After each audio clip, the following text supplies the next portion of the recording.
You're on mute. So, hey, welcome everybody to the Flopbuster Show. Tony's on mute. He's having technical difficulties. I am your host, Gabe, with my hetero life mate, Tony, by my side here. Today, we got some big news coming out at the end of the show. But to start off, we're going to be talking about Abigail, what we've watched, what we've liked. And then we're going to get into children of horror and those creepy fucks, because nobody likes children in horror. The creepiest fuck. How's my audio? Does it sound bad? Like I haven't used this equipment in so long. I don't know what to do with my Your sound. audio right now sounds fucking pretty perfect. Okay, so it's the mic. Got to get a new mic at that point. Or maybe it's a setting. Maybe I hit something on there and I don't realize. You definitely hit something. Yeah. So we'll just go with the. I don't know what sound it is. Let me go to my settings. What sound am I recording on here with? Is it just the laptop? It's the built-in. It's fine. It's not. You sound great. You sound good. All right, we'll roll with that. So as Gabe said, welcome to the show. We will be reviewing Abigail. Talk about children of horror. Gabe, how you been doing this week, man? Good. You know, watch some movies. Finally finished watching all the X-Men. Rewatching all the X-Men movies. Oh yeah, you've been rewatching all the X-Men movies. You got some hot takes on those movies. Maybe for another show. Maybe for another week, another show. We'll talk about all the X-Men movies. Well, we could do it for the Deadpool release. How about that? For sure. But you don't believe in Deadpool as an X-Men movie. Oh my God. Well, we'll talk about Deadpool and Wolverine when it drops. So it's been the first week back on the show. We recorded last week's episode. I thought it went pretty well. It was a lot of fun. We what the hell did we talk about? Oh yeah, summer movie releases. Right. And then I've been putting up some content on the channel. If you guys have been seeing the YouTube shorts, those have been doing pretty well. I've been having fun making those, and they've been pulling numbers for us that we haven't seen in quite a while. So I'm going to keep posting those. Me and Gabe will do the live show, get some more content out to you. And then, we talked about announcing this near the end, but might as well throw it on. You want to throw it out there already?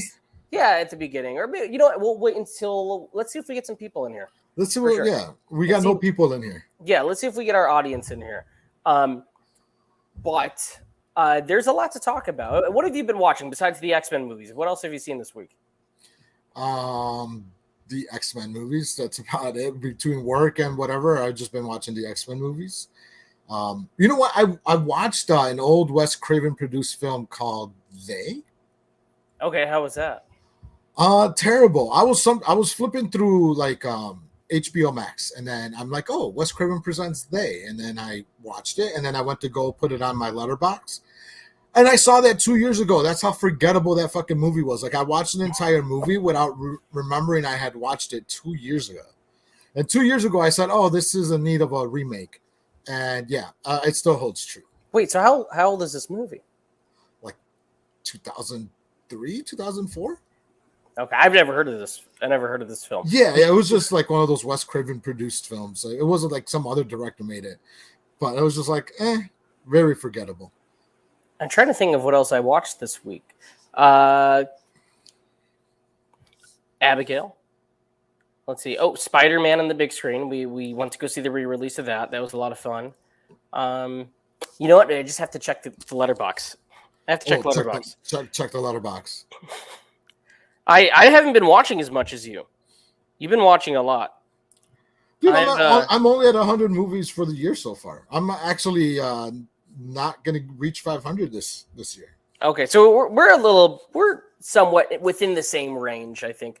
Okay, so I watched The Little Miss Sunshine over the weekend. Okay. I think probably after the show, I'm guessing. Yeah, it was sometime after we had recorded. I watched The Little Miss Sunshine. And I mean, that's a classic, nothing much to say there. War of the Worlds on 4K, Steven Spielberg, which is a lot of fun. Haven't seen that movie in such a long time. Figured, I owned the 4K. What's a better time to? I wanted to hit that kid so bad, his son. I'm like, this motherfucker. What is up with Robbie in that movie? What is his deal? Like, he's just mad. He's mad at him. I mean, Tom Cruise is a shit. It's like, he's a shit dad. He is a shitty dad in that movie. I will say that. He's a shitty father. But,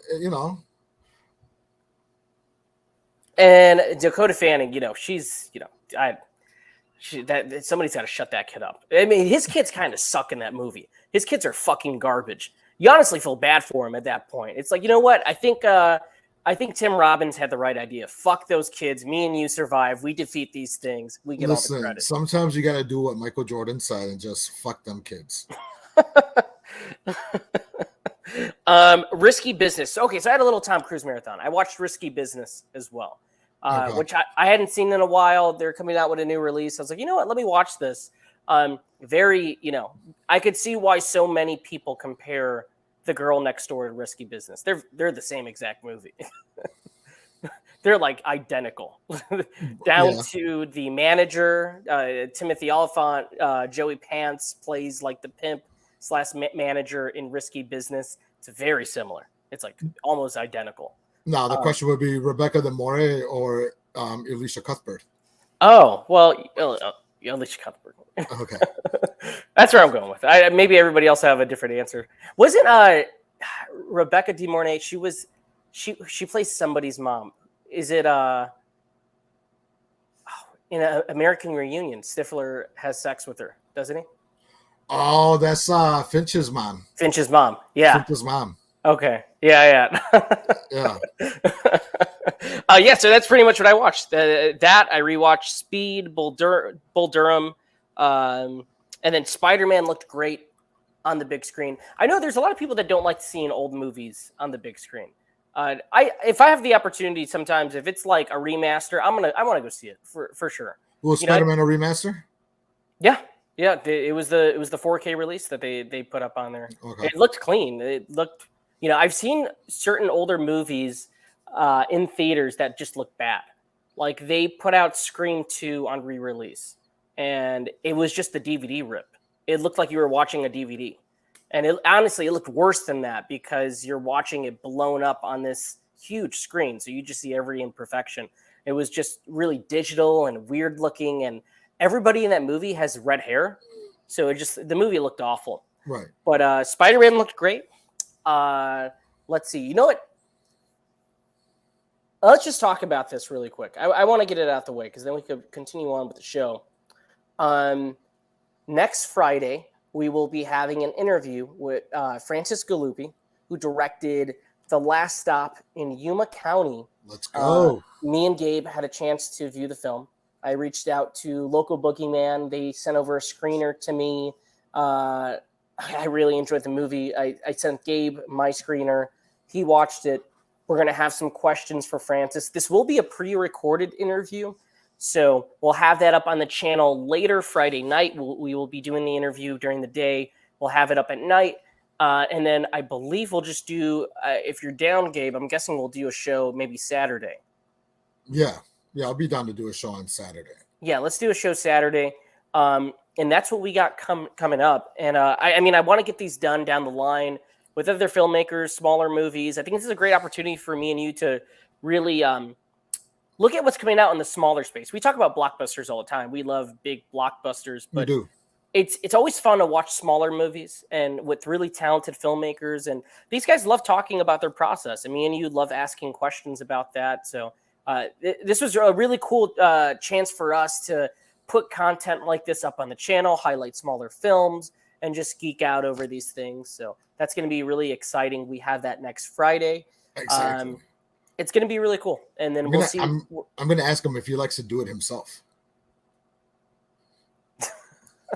Don't ask that. No, what does that even mean? What does that even mean? It's just for the 40-year-old virgin. Do you like to do it yourself? Shut up and show me those dicks. All right, Gabe, go ahead, do it right now. Nobody's watching, dude. Nobody's watching. Should I show it?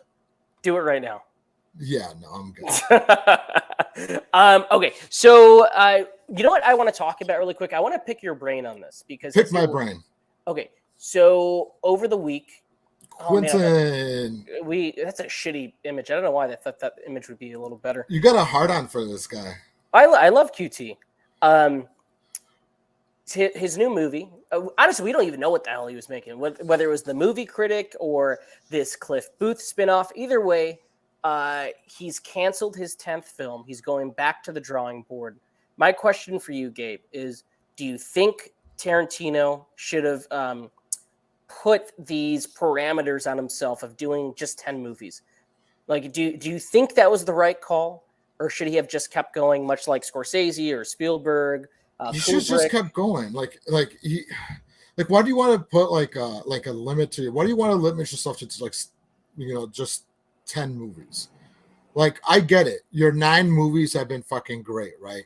In my opinion, right? I didn't like Foxy Brown, but everybody has their own opinion. What the Foxy Brown? What the fuck is Foxy Brown? Whatever. That's the rapper. You know what I meant. There's a movie called Foxy Brown. There's a movie called Is it Jackie Brown? Jackie Brown. Take that back. Maybe you got to rewatch it. Take it back. No, I'm good. No, but I mean, his filmography is in the running for one of the greatest filmographies of all time. But then you take somebody like Scorsese, James Cameron, like whoever, and they've made more than 10 movies, and they've made all bangers. QT has his own style, his own flavor. I don't think he should I don't think he should limit himself to 10 movies. Like, he should have just kept on going. Yeah, I think what's interesting too is that we heard early on the movie was called The Movie Critic, and it took place in 70s Los Angeles. Then we hear it's canceled, and it's like, oh no, wait, it's a Once Upon a Time in Hollywood sequel with Cliff Booth and Brad Pitt returning. Oh no, wait, it's also a movie with Tom Cruise that he's been wanting to make. So it's like nobody knows what he's making, what he's doing. We do know that it was so far along production that they just shut down, and he's like, yeah, I don't like what I did. I'm just gonna go back to the drawing board. And that's perfectly fine for a filmmaker to do that. But it is interesting that he hasn't done that as often. Like, usually when he's making a movie and he's announcing it, all right, he's making it. We wait a few years and he puts it out there, and that's about it. We get the film. But I agree with you. I don't know if this 10 movie call was the right idea. I think on paper it's cool. It's just like, oh, he made 10 movies and that was it. He closed the book on that. Because he's relatively young. What is he, late 50s, early 60s? 59, 60 years old around Okay, there, yeah. I mean, fuck. Scorsese's in his fucking 70s, 80s. He's still out there making movies. Yeah. Clint Eastwood was making movies well into his fucking 80s as well, directing and doing his shit. Clint Eastwood's making another movie right now. He's like on set, yeah. Exactly. Like, you're going to be 60, retired, and if you call yourself an avid filmmaker, and I don't doubt that he's an avid, film connoisseur, but what is he going to do with like the rest of his 40 years, 30 years, whatever he has long left? Like what? Well, he said he's going to write books, and that's what he wants to do. He wants to write books on film. I think do a TV show. Who the fuck reads? Who the fuck is going to read a fucking 500-page book by Quentin Tarantino about the fucking story of fucking film? Everybody, because everybody bought that book already. Everybody bought some speculation. We'll get you the audio book. That's what we'll do. Gabe doesn't read and he doesn't drink water. We'll get him the audio book. I don't read. I don't drink water. Absolutely. I don't eat vegetables. Look at I'm an alpha male. Look at me. Okay, so I mean, yeah, I agree with you though. I think I'm excited for whatever he does here, but it would be pretty cool if I want more. I want 20 Tarantino movies. I don't want 10. I want as many as he can make. I don't. Go ahead. You go. I know. I was going to say, Sinister Cinema said that James Cameron only has 8 movies. He's done only 8 movies. Yeah, he's only done. Yeah, that's true. He has only. I was thinking about when he said it. I was like, it feels like he's done a lot, but he's had like a almost 20-year gap, right? And half of those 8 movies are going to be fucking Avatar. Yeah, because Titanic. He did Titanic. True Lies. He waited. Titanic was 97, and then he waited like 12 years for Avatar. He worked on Avatar since the late 90s. He had like books and so much material trying to make that movie. He spent a decade trying to make that. It feels like he made a lot more than what he did. That's true though. Right. But he's written a lot of stuff too, like Strange Days. He's also produced like Alita Battle Angel and stuff like that. I mean, stuff that he really wanted to direct but couldn't, but he just produced it. Yeah, and I like Alita. I think whenever he's producing, he really brings it. Right. Whether it's the stuff with Catherine Bigelow or guys that he chooses that are coming up. Last Stop was excellent. I really enjoyed it. I'm really excited to talk to Francis about the process of just the whole cast, everything about that movie. It was up my alley for sure. All right, let's talk Abigail. Abigail. Gabe, give us a rundown of what Abigail is about. Abigail is a movie about these a gang of criminals that get together to kidnap Abigail, and then they bring her to this house where they're going to demand ransom. And shit goes down south, and there's some twists and some turns. Abigail turns out to be a fucking vampire, as you can see by the still, and then the fucking killing ensues. And then there's a couple more twists and turns, and we got a lot of action horror. That's basically the rough rundown about Abigail. This kid wasn't fucking around, dude. She was fucking evil. She was fucking evil, like very, very evil. Yeah, no, I enjoyed this flick a lot.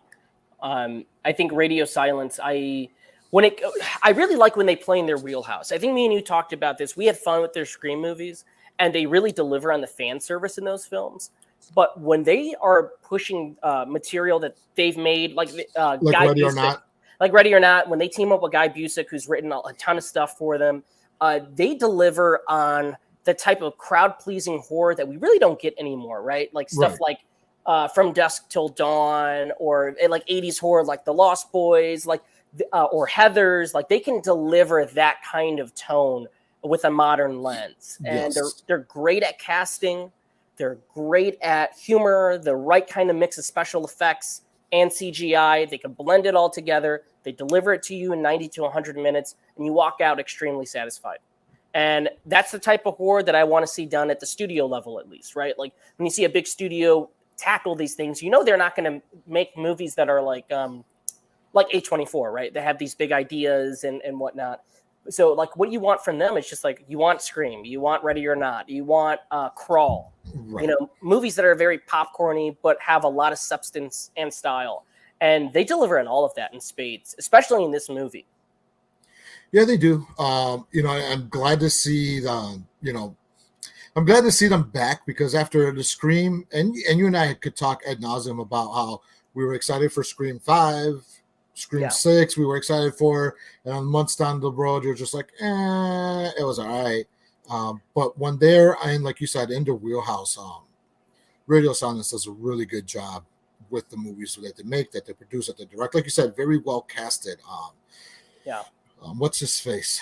I always picture the Beast. Are you talking about Dan Stevens? Dan Stevens. I'm like, that motherfucker was the Beast. He's a great character actor. He's like a leading man stuck in like a character actor's like body. But he's great in this, like the nerdy glasses, former, you know, the way like his costume is done, the way he talks, the way he like presents himself. It's just like so on point. This is his year, dude, because he was really fun in Kong and Godzilla. He was what was his name? Tracker in that movie, or what was his name in that movie? Oh yeah, like it's his. He was just having a fun time. He was a silly guy, you know, pulling Kong's tooth. He's what I like about him is that he's unafraid to do these silly kind of roles. And in this movie, he can be badass. He's funny. He's demented. And that's everybody in this movie has a very clear personality within their characters. So well defined. Catherine Newton, Melissa Barrera, Giancarlo Esposito is great in the little moments that he has in this. Yeah. Angus Cloud. Angus Cloud is so unique, right? Because, like, you know, the guy passed, but he has such a unique personality. And R.I.P. dude. Like, I feel like he could have done a lot more with his career. I think between Euphoria and stuff like this, and what's that movie? I just saw this movie on Netflix with him called Your Lucky Day, and he was great in that as well. There was a certain amount of gravitas and groundedness that he brings to his roles, that you feel like you know this guy. Like, this is a guy that you grew up with or whatever it is. Like, I like that about him. And I like that they were able to cast somebody like that in this. The whole cast, Kevin Durand, you've seen him in roles like this, right? In like the Resident Evil movies or like Smoking Aces. He's like this big, tough guy. Right. And in this, it's just like, yeah, he could rip your throat out, but he also has a heart of gold. Like, they're all fighting for something. And so this movie starts out like The Usual Suspects, or maybe like the first half of From Dusk Till Dawn, and then it becomes Fright Night. You know, it does this 180, and it's this bombastic, loud, bloody vampire movie, and that's just totally up my alley. That's the type of horror I want to see. So like, it really just checked all the boxes for me. In a year where me and you have talked about, we've seen so many good horror movies within this past month. Yeah. So it's just another one. It's another notch. And it's like, all right, cool. We have The First Omen, Immaculate, Late Night with the Devil, and now Abigail. And they've all delivered.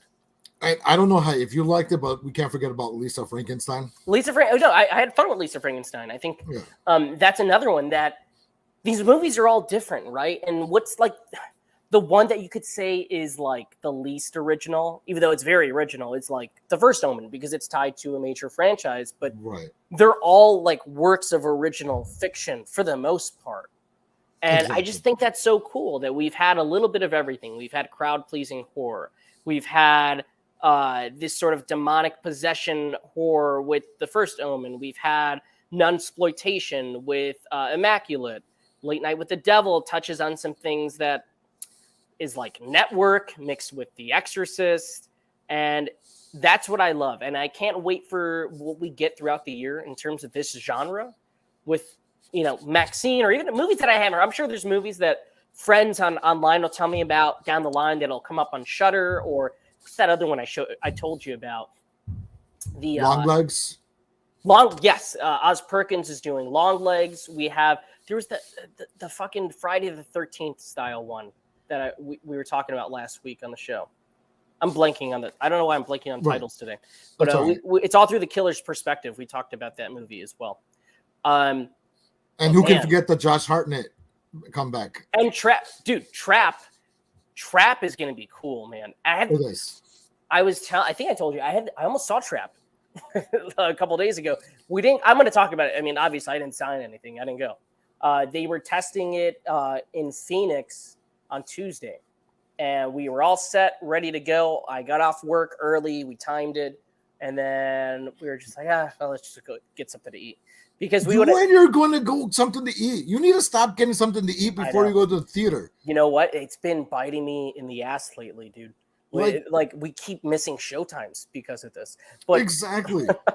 But the showing was like an hour out. It wasn't really in Phoenix. It was in Mesa. So it's like it was pretty farther away. And plus you have to be an hour early to these things too. It don't matter. So, you gotta be there an hour earlier, and your ass is still like, oh yo, let's get something to eat. Let's go to a sit-down restaurant and get something to eat.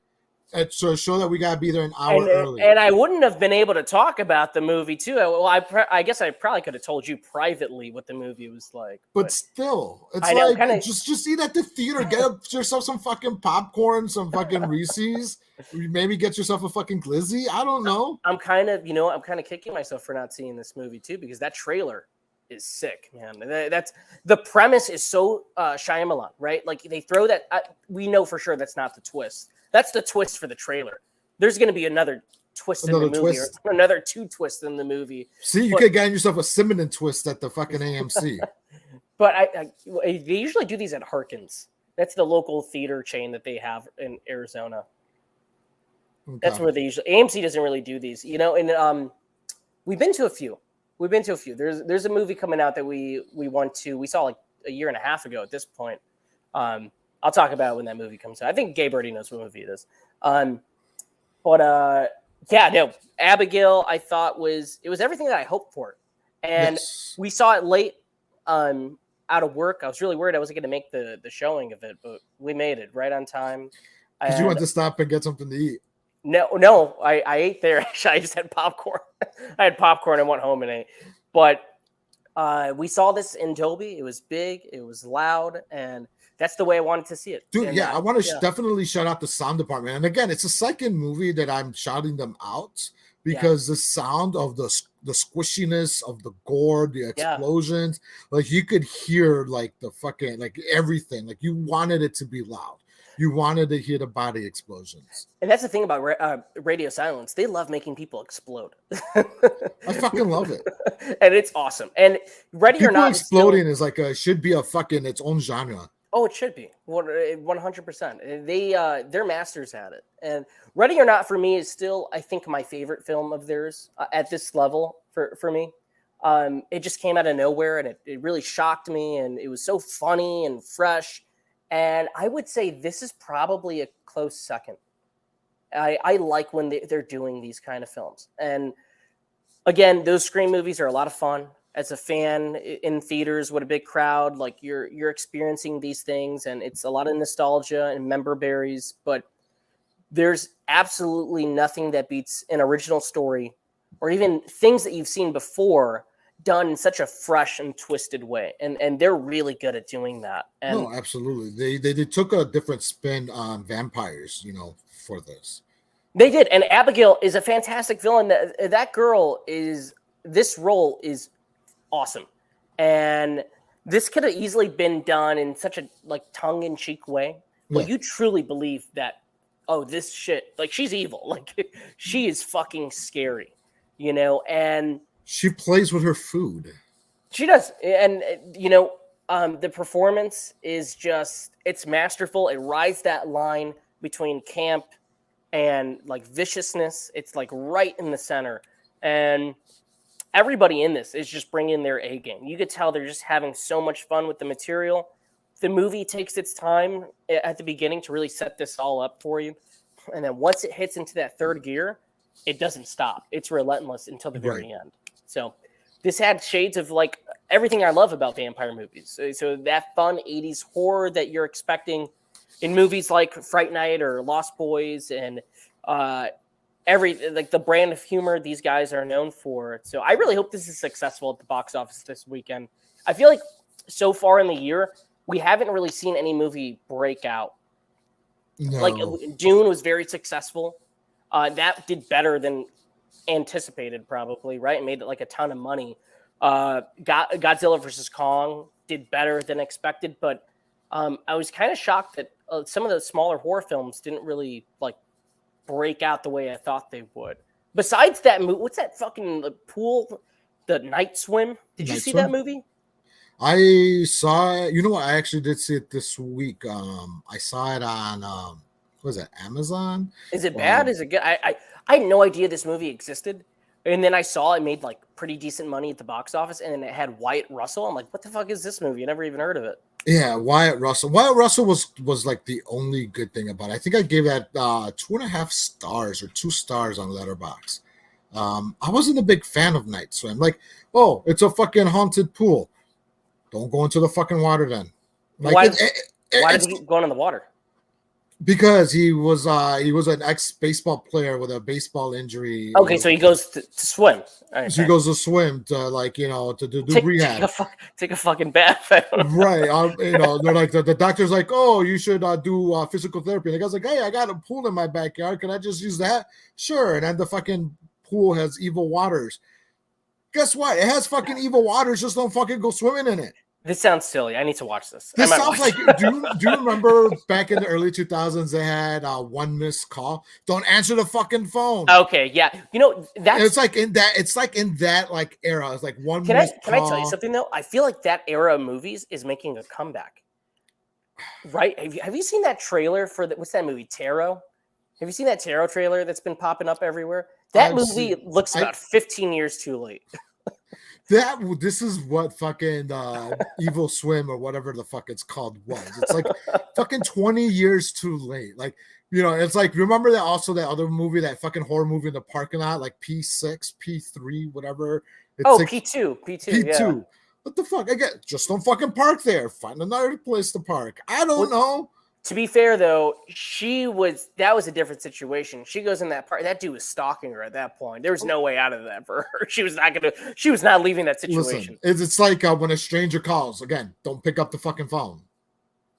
These movies are so one note. So Night Swim was that one note type. You ever notice though? Those movies make money. We're praising First Omen, right? But First Omen, Disney put $30 million into it. It's awesome. Critics love it. And it's doing decent, but not nearly as well as it probably could have. Not as good as Night Swim. Then you look at Night Swim and Blumhouse is like, I don't know, pump it out. And then it's 16 million opening weekend. It's just what? People like these dumb movies. Which makes the question, and I'll ask you this. Do you think that Blumhouse has lost its shine after the Halloween movies? Because remember, Blumhouse was the fucking place for horror. right? It was between Blumhouse and A24. And then after the Halloween movies, like I think like Blumhouse has made some fucking shitty movies, and now it's just like it's another Blumhouse movie. You know what, though? With Blumhouse, they've always been like filmmaker driven. We're going to put out whatever we can, as much as we can, make these on a small budget. They're kind of marketing geniuses, and their track record has always been 50-50, right? Like they've always made bad movies, but they've also have made movies within the past few years that have been so successful that you kind of forget they made bad movies. Like they put out Get Out, right? Right. One of the best horror movies of the past like 10 years.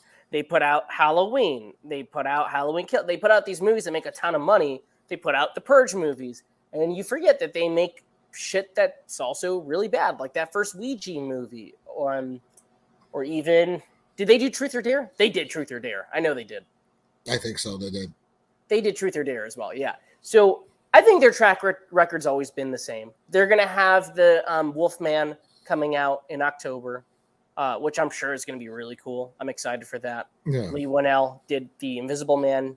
What did he? He also did Insidious 3. He directed that as well. So I'm sure they'll bounce back from whatever it is that they do. They always do.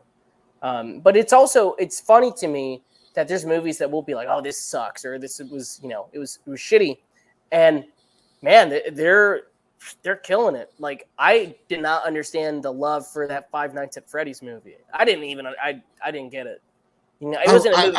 I liked it.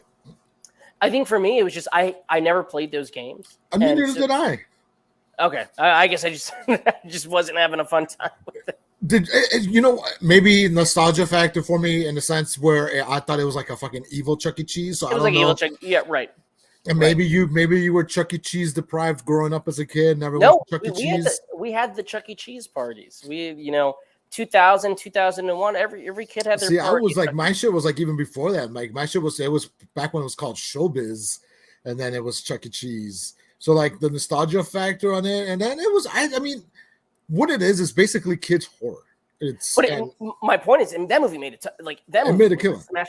And think about if they had not put it on Peacock too, right? Like it would have made even more money. But they were smart in that, we're marketing towards families and kids that play these video games. Let's put it on the app. Let's put it in theaters, and let's wait and see what happens. And it made a ton of money, and it got a ton of numbers on the Peacock app. So, I mean, they got their finger on the pulse of what their audience is going to do. They know they're going to show up. They know you are going to watch it. I even watched this fucking Night Swim movie.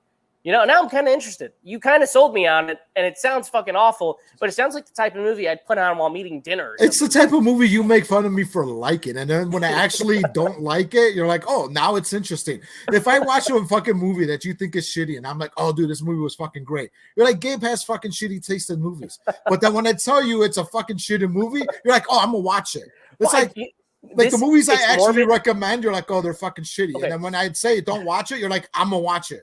You're like the fucking reverse opposite of whatever. You know what though? It's a morbid curiosity because I've heard this movie's really bad, but it's just like, all right, well, everybody's seen this fucking movie, but me at this point. It made a ton of money. People loved it. They didn't love it, but they went to go see it. I need to know what this movie is. I think they only went to go see because it was like the first horror movie of January. Right, they always do well, and I think that's going to be the case with Tarot.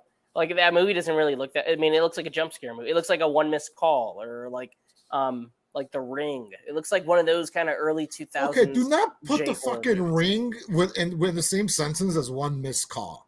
The Ring is good. No, I think honestly, me and Victoria watched the original, like the actual original, and the remake. And honestly, those two are Japanese, the Ringu. Yep. Ringu. We watched that one, and then we watched. I always watch the remake from time to time. You know what I did watch? That these movies kind of fucking suck. And they were so successful. And Halloween? No, the Grudge movies. We rewatched a few weeks back The Grudge and The Grudge 2. And the first Grudge movie has like some all-time jump scares. There's some stuff in there where like, whoa, it's like the imagery is crazy. And it's like, oh, I remember watching this. Right. And then it's so muddled down by mythology and story setup that by the time the movie's over, you're just like, well, this was a giant waste of fucking time. But like, man, the mileage that those movies got off the jump scares, it's insane. Those movies made a ton of money off that. And then the second one is even worse. The second one's so bad, like it's almost unwatchable how bad the second movie is.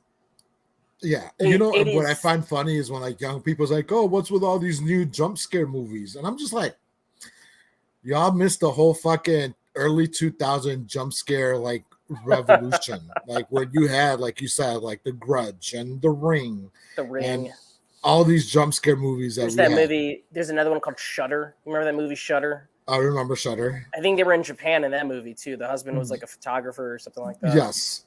Yeah. It's about the fucking camera. Again, don't take fucking pictures with a camera then. Fucking haunted camera. Don't take fucking pictures with it.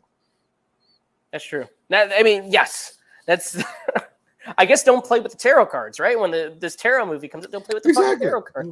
Exactly. Like it's like, oh hey, I'm not gonna play the fucking Ouija. It calls the fucking dead. It's calls evil spirits. I'm not gonna go and fuck around with a Ouija board. It's the last thing I need is to be fucking haunted by ghosts. I have fucking orbs flying all around me and shit. You know, that's another movie though, where I watch those trailers and I hear everybody reacting around me, and it's getting a reaction out of people. Like that's what I mean. Like it's gonna make money. Like Sony is obviously, they know what they're doing with that, because I didn't even hear about it until I went to go see the I don't know what maybe The First Omen or Immaculate, and that trailer popped up, and it just looks like something you'd see at like a weekend at Six Flags, like the type of monster, like the people walking around scaring you. Yeah. Everybody got a reaction out of it though, and I mean, if they can do that to keep the genre alive, go for it. I got nothing else to say about Abigail, though. It really just met my expectations. Like, there's nothing more I could have asked for from that movie. No, I came in late. I destroyed my popcorn. I destroyed my Sprite. I had a great time. Sprite and popcorn is a weird combination. Oh, but you know what? It kind of hit. Sometimes I never really drink Sprite, but sometimes you have a taste for it just for the bite, that spice, that taste. Did you get that flavor to it, or was it just straight up? Just classic. Sprite? Just classic Sprite. Classic Sprite. That's it. You know, it's not the holidays, so I'm not gonna have a Sprite cranberry. You can have the Sprite remix. That's LeBron. He does all those commercials, right? No, he moved over. Pepsi signed him. He's starry now. He used to do vitamin water too, all those years. Yeah. Let's talk about evil kids in horror. Kids in horror. I'm trying to think of. I had a list that I was thinking of, but I'm gonna let you go first. What's one kid that really just like, I don't fuck with that kid? Oh, bro, come on. To me, she's like number one all-time worst kid in horror. You don't want to fuck with her, whether she's possessed or not, based on like 2 movies that she's been in, and that is Reagan. Oh yeah, I mean, from The Exorcist. She's number one, bro. She's sick. She's like a demented. She's fucked up. Exactly. I mean, you want to meet my imaginary friend, Captain Bojangles? Yeah, no. Yeah, that's a movie that you put that in theaters now. I'm not talking about like the remake or anything, but you put that in theaters, and had it come out today, that would scare the shit out of people. That movie's still so effective. That first movie, everything about it. Me and Victoria rewatched it during Halloween, I think, and the last third of that, when you're really getting that anticipation of them doing the exorcism, and Max von Sydow is just like shaking, and he's just he's like terrified. Like you feel that it's everything about that movie. You feel the cold. You feel the cold in the room. Yeah, like that cold comes through on screen. And just feel that. It's such a perfect movie. That performance by Linda Blair, it stands the test of time. And then I could see why you would. That's the ultimate. That's got to be number one for most people, right? Like it's just right. There's a lot of filmmakers that chase that and they can't nail it. The possessed kid trope. She was just. I mean, that movie. There's nothing else that we could say that we can add to it that anybody hasn't said before. Exactly. It's a near perfect one. Exactly. You know, I'm going to throw on somebody. This is a movie that is so bad it's good, and that's Macaulay Culkin in The Good Son. Ooh, yeah, he's an evil fuck. He's evil for no reason, though. He has like no reason to be evil. His family is very nice. You know, he's got loving siblings. He's got a great cousin in Elijah Wood who just wants to hang out with him and maybe smoke some cigarettes and throw dummies off a highway. But have some fun, you know, like palling around times, right? Like you don't want to like actually hurt anybody. But he's like, no, fuck all that. And he tells him, hey, dude, don't cross me. Because if you cross me, you've seen what I did to my brother, and that's going to happen to you. And he delivers on that promise. I mean, this kid is evil. And Macaulay Culkin, you see him and you juxtapose that with his image in like Home Alone or something, and you're just like, oh man, like now I'm afraid of Macaulay Culkin. Like that's just that. I haven't seen that movie in years. I have no idea if it even holds up or what. The Good Son? But I remember as a kid being so freaked out by Macaulay Culkin. Just like I turned that movie on like it came on cable, and I was channel surfing, and I clicked it, and it was a scene where it was him and Elijah Wood. They throw the dummy on the highway, and I was like, "What the fuck?" And I sat there and I watched the whole thing, and it's just like, "Holy shit! This is like a psycho thriller." Right? Most of these psycho thrillers that came out in the 90s are about adults. It's like a woman who's like obsessed with a guy, like The Hand That Rocks the Cradle, or like The Unlawful Entry, where Ray Liotta, where he's the crazy one. But they made a movie where it's a 9-year-old that is like the obsessive, insane person that wants to kill everybody. Right. So Macaulay Culkin, he's got to be on that list for sure. Let's see. What's another one, dude? Esther. You got to go with Esther. Esther from the Orphan movies. The Orphan movies? Especially that first one. That first one for sure. Yeah, not the second one. The second one don't count. That's a 30-year-old woman. She's the fucking 30-year-old woman at this point. Still being a fucking orphan. Yeah, but that first one, I mean, she's creepy. The little pigtails, and you find out she's like this old lady. Like it's unsettling. It's truly unsettling. It is unsettling. And then it's a whole fucking town, but who could forget about the Children of the Corn? That's true. Children of the fucking Corn are fucking just brutal. Killing adults, pitchforks, and fucking eyes. You know what else? What's that movie? Damn it. I think this is a Carpenter movie. This is like an appreciated one. I don't even remember if it's good or not. Did Carpenter do this? What is this? Do what? Damn. What's that movie with Christopher Reeves? Oh, it is John Carpenter. Okay, Village of the Damned. You remember that movie? Village of the Damned. I do remember those kids are fucking creepy, dude. Those kids, they all had like white hair and they had those glowing eyes. Kirstie Alley was in this. I've only seen it. I saw this like once on cable, but I remember those kids freaked me out. I think kids in general, when it comes to horror, because they're creepy. They're creepy because kids are creepy in general. They say weird things like they have an imaginary friend, and they're more susceptible to things, so they're like they see things and they hear things, and I mean they're just so fucking off-putting in a sense. Yeah, kids are weird. Let's see. There's a vampire chick, again, another vampire child from Let the Right One In. Oh yeah, Let the Right One In, or Let Me In, the American remake. Yeah, that's a great choice. Both are good. Both those movies are really good for different reasons. Yeah, I think the original is great, and then the Matt Reeves remake, like he did something with it, brought a sense of style with the '80s and whatnot. That Americana that I really liked. Yeah, I mean, kids that are vampires they're weird anyway, right? Because they stay young forever. Right. Yeah, because like you then you could go back to, was it Claudia from Interview with a Vampire? You know, Kristen Dunst, her vampire characters. Well, I think creepy vampire kids. Like they're like 300 years old, but they still look like they're fucking 9. There was a movie that freaked me out as a kid that I used to watch with my grandmother. It's from like the 50s, I think. The Bad Seed. The Bad Seed? You remember that movie? I do not. 1956? Dude, it's before 1970s. You know I'm not watching it? No, this kid is weird, man. She's got the pigtails. She's got a little doll. She was evil. She was 100% evil. And I think it was the pigtails that freaked me out, though. Like anybody that had like Wednesday Addams, so you're up to no good if you get the pigtails. If you get the pigtails. Does I Wednesday mean, count? Because Wednesday is always trying to kill Pugsley. no, but that's just funny. That's It's just just funny. it's just like just It's palling just fun around. time. It's just a fun time. It's just sibling rivalry. I mean, Yeah, how many true. times have you tried to kill your sister or your brother? That's true. That is 100%. How about a young Michael Myers? Michelle. Yeah, Michael Myers would count.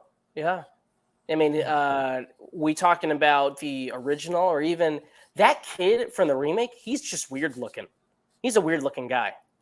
So you have that on top of like if I was in school with that kid and he's like screaming and cutting up rats or whatever, I'm like, all right, well, I'm not going to bully that kid. Think about how stupid they were in that movie. This kid is weird. He's listening to like Kiss and like He's all heavy like fucking metal. he's And like shit. listening to hair metal and shit. And his mom's a stripper. His life sucks. He gets beat up by his like demented His dad's an stepdad. invalid. Yeah. He's like killing His dogs. sister's a whore.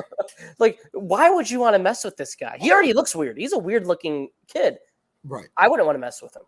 No. Yeah. Like you don't pick on the weird looking kid in school. Remember, he got beat up by Will Smith in Hancock. What, the kid? Yeah. Is that the same kid? Yeah. From Hancock? He like throws him in the air or something like that. Oh shit. I think his name was like Michel in that movie. Michelle. Yeah, he had like a French accent. He was like bullying another kid, and Hancock Wait, hold steps in. Hold on. Did you say he was blowing another kid? No, he wasn't blowing him. He wasn't blowing. I think that's the wrong movie. He was bullying. Him. Bullying. Okay, I thought you And said then- blowing him. And I then was like, Will Smith, aka Hancock, grabs him, throws him in the air. That kid he cornered the market on creepy kid roles for a little bit, and then he kind of grew out of that within a year. Well, yeah, he grew up. Yeah, he went through puberty.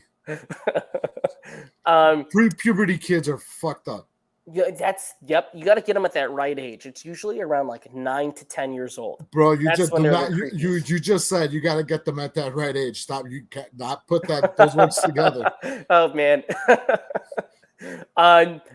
Who else though, dude? I mean, there's Danny Torrance with the twins from The Shining.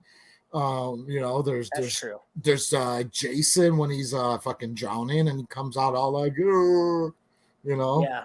I guess Jason, if you're those camp counselors, why she said they should have been watching him. That kid would freak me out. Yeah, I mean, I'm not watching that kid. The kid with like, I'm not watching. No. Do you imagine that thing fucking chasing you in the middle of the night? No, fuck that. Right. You imagine you got to tuck in that kid at night? No, man. That's crazy. I'm not tucking in that kid. Yeah. I mean, what did he have? Like, what did she do? Like, how was his head that fucking mangled? Exactly. Are we counting out the Lost Boys? The vampires from the Lost Boys as kids? They're a little too old. There's what's Lanny, the little kid, the little boy. Right. He's not that creepy. He's like this, No.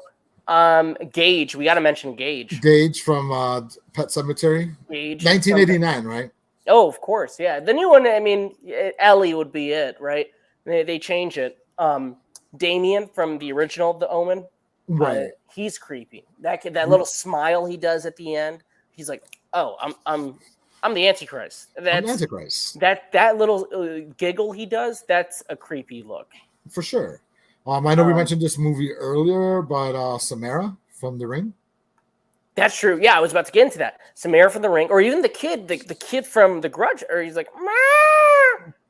Like, what is that, dude? Why is he doing like every time they find him in a closet, he's just sitting there and he's just like, like Toshio. Whoa. His name's Toshio. Little Toshio, yeah. Like, what? I don't like that sound, dude. It's no, nobody likes that sound. How about like The Unborn, like Rosemary's Baby? Yeah, I guess so. You don't really you don't see the baby in Rosemary's Baby. No, you just see her you see her expression, like in the horror in her eyes as she sees the baby. That little girl from Hereditary. Like, I know she wasn't really meant to be creepy, but she's creepy. She's I mean, maybe it just goes back to like if you're just weird looking, like that. What's that kid's from Halloween, the remake? Like, so we put this on record now that you are just creeped out by weird looking kids.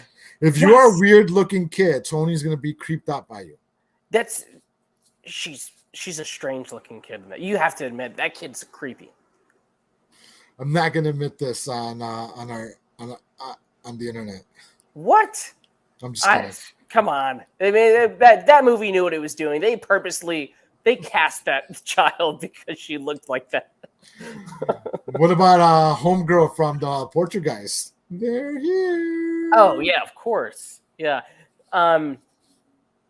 Let's see. We're trying to just think here, just yelling out random. I know we're just yelling out names, but yeah.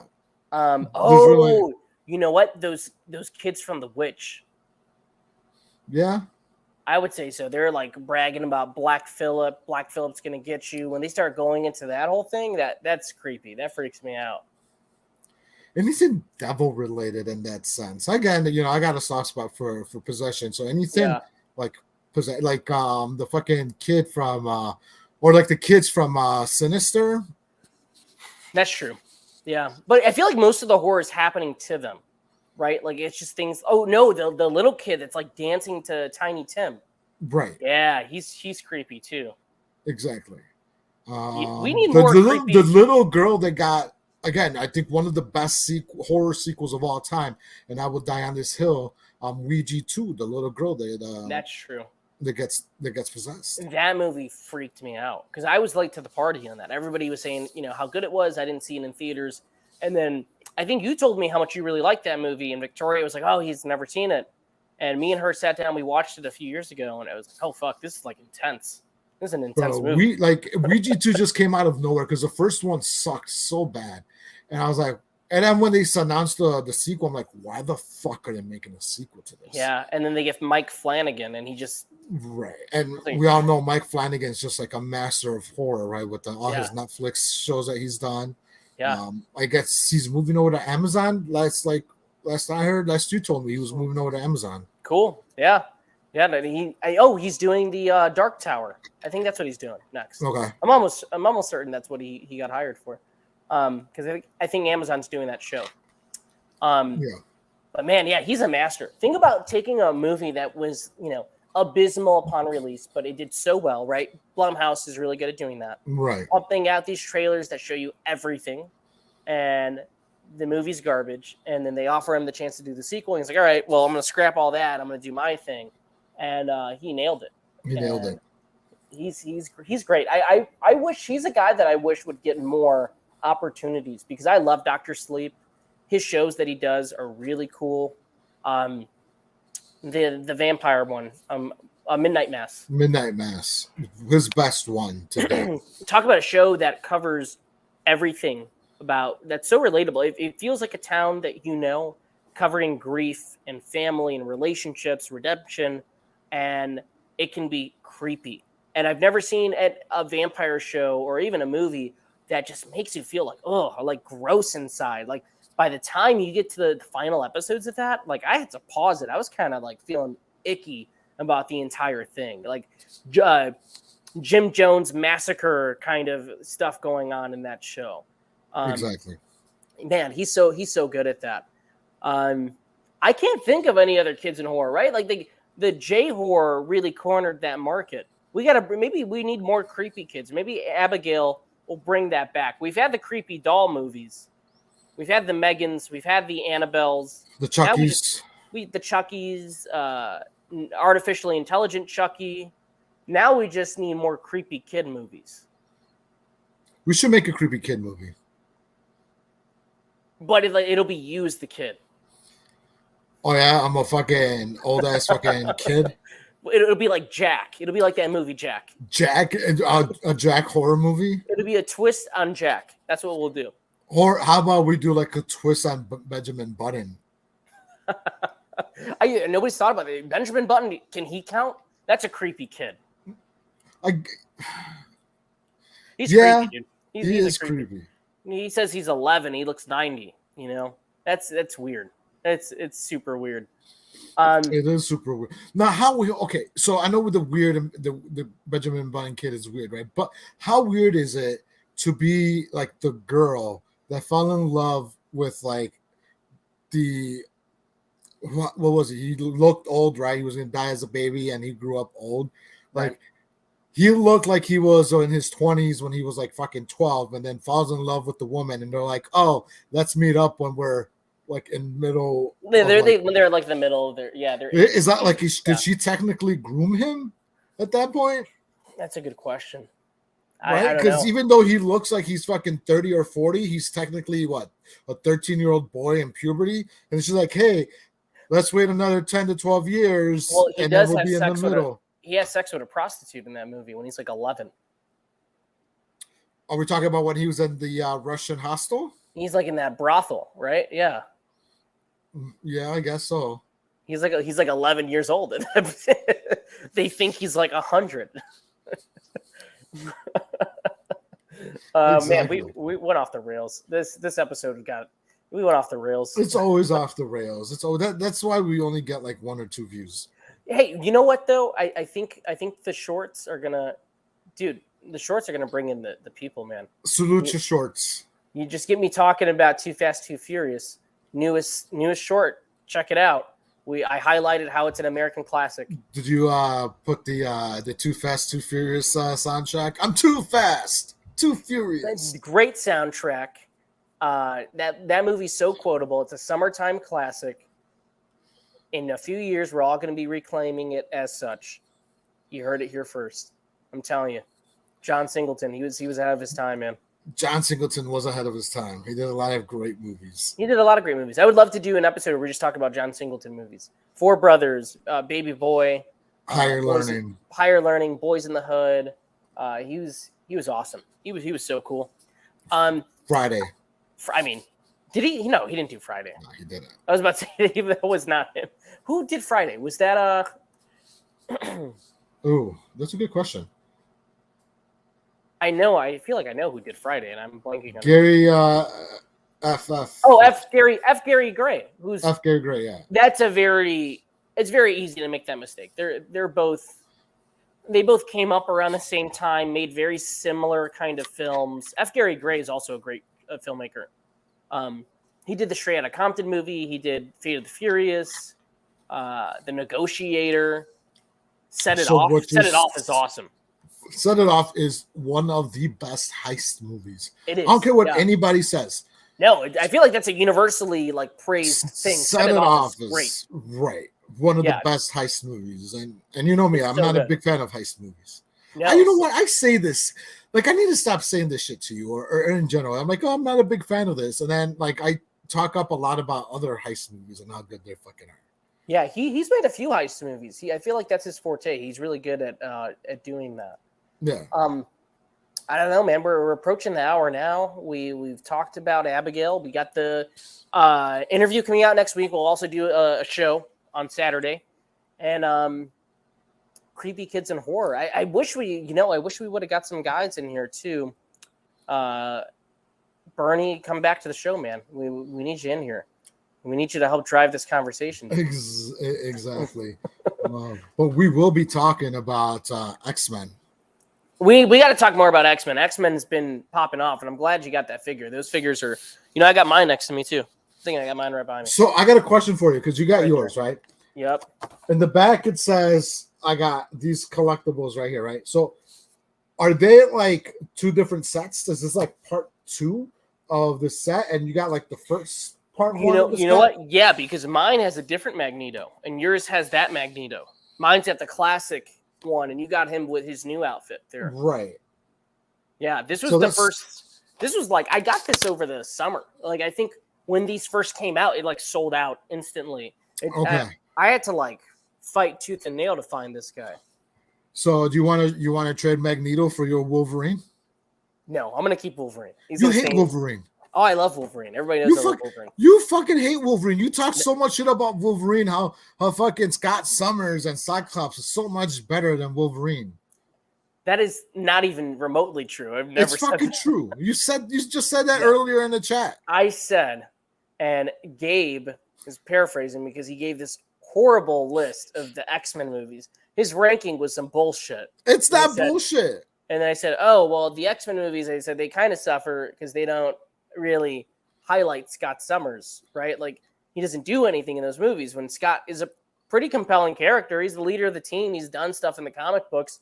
And he's, oh, I'm okay with that because I don't like Cyclops. I'm like, oh, so you're just okay with them completely derailing that character? Like, oh, what's he do in the first movie? Absolutely nothing. What's he do in the second movie? He gets knocked out and does absolutely nothing. What does he do in the third movie? He gets killed off screen. When's the next time you see him? You see him for 2 seconds in Days of Futures Past.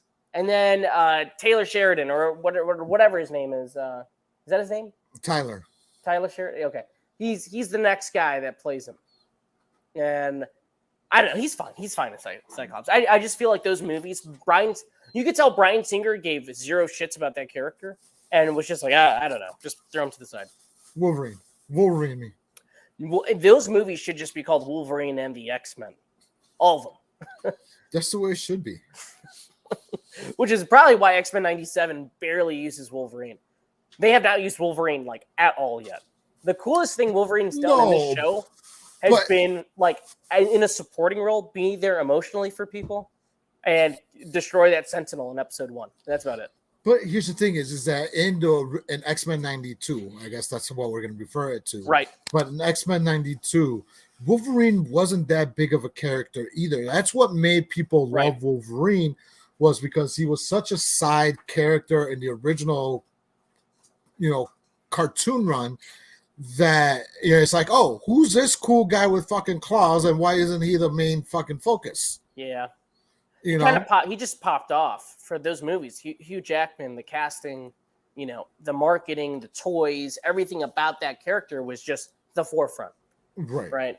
That is crazy to think about because, even as a kid, it was like Wolverine front and center for everything. Right. So, but I think it's refreshing in the show that they just like, no, this is about everybody. This is about everybody. The X-Men. Everybody has gotten a chance to shine. I really am liking how they gave Storm her own little storyline, which is awesome. Which is straight from the fucking comic books. I know you give me a lot of shit for not reading comic books and not like knowing the fucking storylines from fucking a comic books line like fucking 30 years from the past. I feel like even if you don't read a lot of comics, you could get a lot from this show. You learn this show is throwing so much mythology at you and so many years of comic book knowledge in like 30-minute increments. Right. But like I was trying to say though, is that I did read X-Men and I do know my X-Men lore and I do love the story about Storm, how she lost her powers and whatever. Yeah, no, I think it's great. Last episode with, I don't know, is it a spoiler? Certain character returning. It's very cosmic. I thought it was really cool. I liked how it looked. Very Jack Kirby. I was a big fan of that. Episode 5 is so heartbreaking. Like, I'm so shocked episode 5 just goes there. Right. Like, it is just like, what the fuck? Like, it is so tense. Right. Next Saturday should be our X-Men show. We should. We can talk about the X-Men movies. Why not? We should bring somebody on for the X-Men. I don't know who. I have no idea. Nobody. I just like to throw shit out there. But yeah, no, I'm in love with that show. I think it's a must watch. It's a must watch series for sure. Right. I don't know. I got nothing else, man. It was fun. It was fun. It was a fun show. We kind of covered everything. So I can't wait for next week to interview Francis. Yeah, we have next week, so we'll have the interview drop on Friday night, and then Saturday night will be the live show. We'll be recording around the same time, 5:30, 6 o'clock. Right. And then, throughout the week, make sure to check out the shorts. Those will be posted. I might, whatever other reviews, content that we put out there, make sure you check it out because, it's back full on. We're going to be running this show through just like how we used to do. And I'm happy it's back. It's been fun. And being inconsistent again. So we'll see when we'll stop. Listen, we were never I feel like that standard was really set when I started working again because I was out of work for a little bit.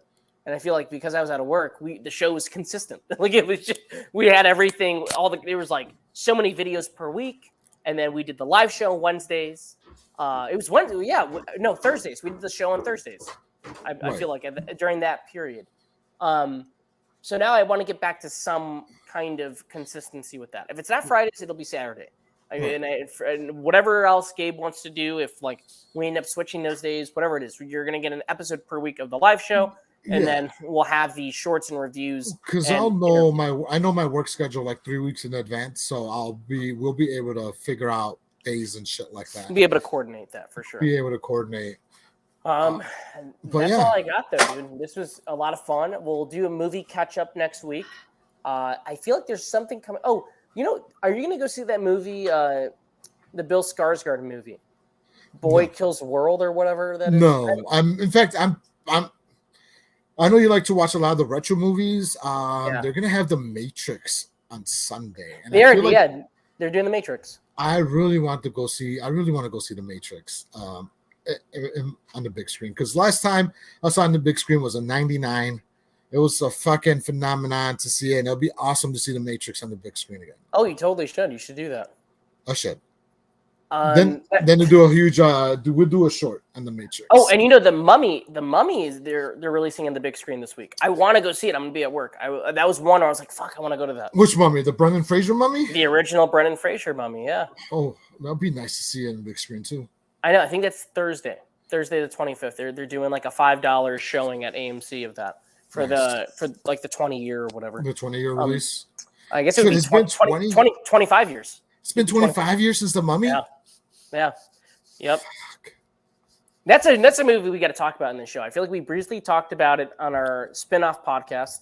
Our spin-off, our one-off. We had one fucking episode of the headline. It was 3 episodes, I think. Was it 3 episodes? It was 3 episodes, all about Brendan Fraser. All about Brendan Fraser. Fucking Brendan Fraser's gonna open up Spotify one day and like just search himself up, and it's like these motherfuckers talked about me for fucking 3 hours. 3 episodes, and then they canceled the show. But I would love to talk about those movies. Are so much fun. The first one, really. The second one's good, but I feel like the stuff with The Rock really like brings it down.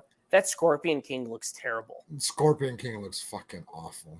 But everything, you know what though? I'm mad at you though for a little bit though, because I watch.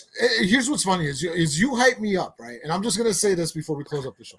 You hype me up so bad. Hey, this is the plan. This is a breakdown. We're gonna do the headliner, and then we're gonna like Brendan Fraser. We'll watch the Brendan Fraser movies. ... And I'm like, all right, got it. And then I go ahead and I watch fucking 20 fucking Brendan Fraser movies from like the beginning of fucking time to like his latest shit. You maybe watch 1 or 2 movies. We talk about Brendan Fraser for like 3 hours and then we're done. And here I am holding my fucking dick in my hand after watching like fucking 20 Brendan Fraser movies. Not that they were bad. Not that they were bad, mind you. Maybe some were fucking monkey bones. Yeah, some of them are bad. But it's like, I'm here. I go watch, and then you're like, I don't have time to do the headliner anymore. I'm like, all right, cool. It was a great idea. I think the headliner. Like, I just watched 20 Brendan Fraser movies for nothing. You know what it is though? It's because I think I get overly ambitious. It's just like I want to do this, I want to do that, I want to do that. And it's just like, fuck, I don't have time to do all that. and as your hype man, I'm like, yeah, dude, let's fucking do it. And then I fucking watch the movies, and then I fucking write shit sometimes, and I'm just like, I got fucking lists prepared, and I'm all ready to talk about fucking Encino Man and fucking School Ties and all this. We talked about Encino Man and School Ties though. We had a full. I think that was the episode that was we combined Encino Man, School Ties, and With Honors. Right. But that's what I'm saying. Like I'm like already here just fucking doing homework. Like I'm in fucking school. Like I'm in fucking film school. Fucking Brendan Fraser's time. I will say I feel like With Honors was rough. That was rough to watch. I have a love relationship with Honors because I saw it on HBO when I was like fucking 7 or whatever 6. And like I've always liked With Honors. I think I even recommended it because of like Joe Pesci and shit. Yeah. I was like, dude, you gotta watch With Honors. It's fucking great. So like, yeah, it's not a great movie, right? But it is, it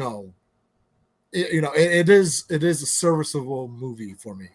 Brendan Fraser must be protected at all costs. I agree. He does, dude. What's up, Billy, man? I haven't seen you in a while, dude. It's nice seeing you in here. I went with Billy to film school. A lot of great memories. Nice. Yeah. A lot of great memories. Did you guys work together? We we did I worked on a few of Billy's short films. We hung out at their legendary Greenview apartment.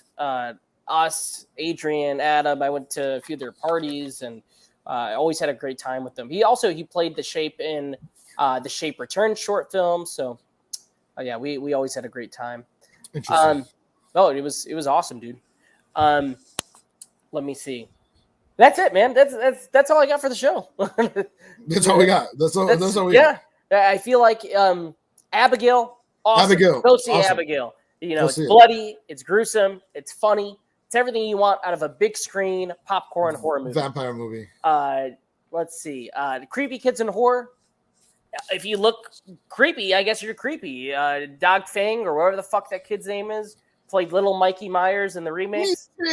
He's a weird looking guy, and those movies, he's very weird, dude. Also, the girl Tony doesn't like the girl from Hereditary because she looks weird as well. So no, that's not true. I love Hereditary. I think she gives a really fine performance in there. But my point is that I think they purposely cast these kids that look a little weird because they know we're going to be like, you know what, this kid freaks me out.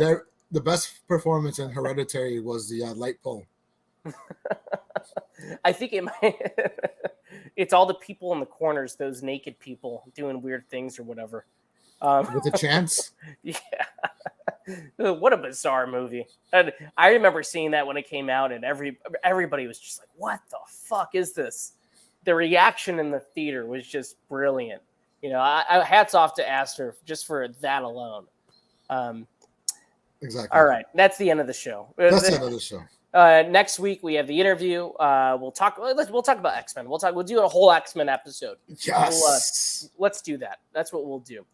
Make sure X-Men episode. Like, comment, subscribe, share. YouTube Shorts. I will be talking about classic movies, new movies, movies that I grew up with, or stuff that me and Gabe even like. I'll be talking about porn movies. So send me your favorite porn movies. Debbie Does Dallas. If you're somebody that's into classics. Deep Throat, Space Nuts. Space anything Horse. That's on Brazzers Premium. But anyway, guys, thanks for watching, and we will see you next week for not one episode, but 2 episodes. 2. All right, so tune in then. We'll see you soon.